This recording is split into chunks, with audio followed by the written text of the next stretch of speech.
Dans cette vidéo, nous allons explorer la vie d'Adam, paix sur lui, le premier être humain et prophète selon les récits islamiques.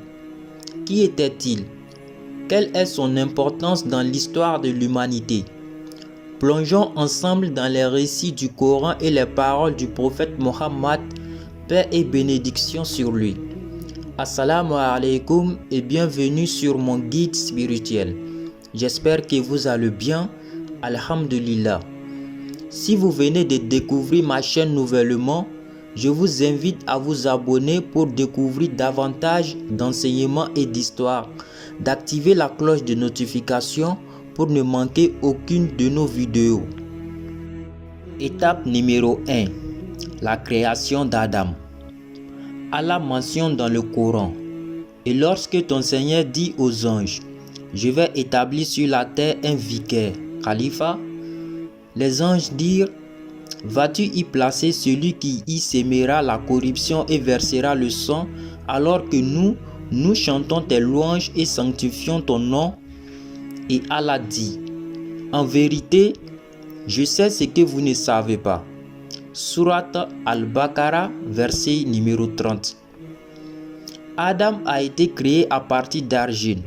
Allah lui insuffla de son esprit, faisant de lui un être vivant doté de raison et d'âme.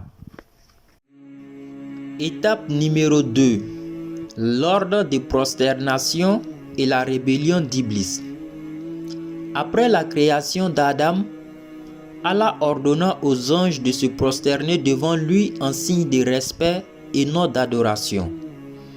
Le Coran dit, « Et lorsque nous dîmes aux anges, prosternez-vous devant Adam, ils se prosternèrent, excepté Iblis qui refusa avec orgueil et fut parmi les infidèles. » Surat Al-Baqarah, verset 34.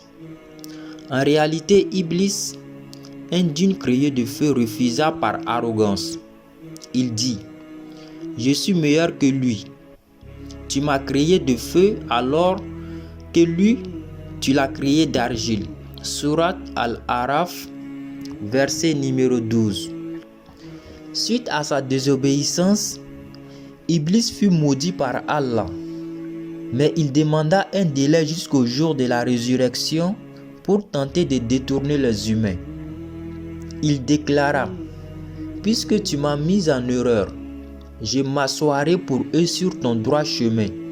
Ensuite, je les asseillirai de devant, de derrière, de leur droite et de leur gauche, et pour la plupart, tu ne les trouveras pas reconnaissants. » Surat Al-Araf, versets 16 au 17. Si vous trouvez cette vidéo intéressante, alors je vous invite à aimer la vidéo. Étape numéro 3. La connaissance accordée à Adam. Allah enseigna à Adam les noms de toutes choses dans le Coran, et il enseigna à Adam tous les noms. Puis, il les présenta aux anges et dit, « Informez-moi des noms de ceux-là, si vous êtes véridiques. » Surat Al-Baqarah, verset 31. Cela montre la responsabilité et la place unique d'Adam dans la création de Dieu. L'interprétation de ce verset par certains grands savants de l'ésotérisme islamique disent que Allah enseigna à Adam les noms de toutes les choses, qu'il s'agirait des 28 lettres de l'alphabet arabe, parce que ce sont ces 28 lettres qui sont utilisées pour écrire les noms de toutes les choses. Étape numéro 4. L'épreuve d'Adam et Hawa. Adam et Hawa furent placés dans le paradis avec la consigne de ne pas manger du fruit interdit. Mais Iblis, par ruse, les incita à désobéir. Le Coran dit, « Puis le diable les fit glisser tous deux, et les fit sortir du lieu où ils étaient. Et nous dîmes, descendez ennemis les uns des autres, et pour vous il y aura une demeure sur la terre et un usufruit pour un temps. » Surat Al-Baqarah, verset 36. Malgré leurs erreurs, Ils se repentirent sincèrement et Allah accepta leur repentance. Avant de continuer, j'en profite pour faire le rappel parce que le rappel profite aux croyants. Pour tous ceux qui ont besoin d'istikhara, c'est-à-dire la consultation selon l'islam, où que vous soyez et quel que soit le vœu de la consultation, Inch'Allah, que ce soit pour le mariage, avant de vous marier, vous voulez savoir si dans ce mariage-là, vous aurez le bonheur ou pas. Que ce soit pour le voyage, avant de voyager, vous voulez savoir si ce voyage-là va se réaliser et lors de ce voyage, vous aurez le bonheur ou pas. Que ce soit pour un projet, vous voulez lancer un nouveau projet, vous voulez savoir si ce projet-là va marcher ou pas.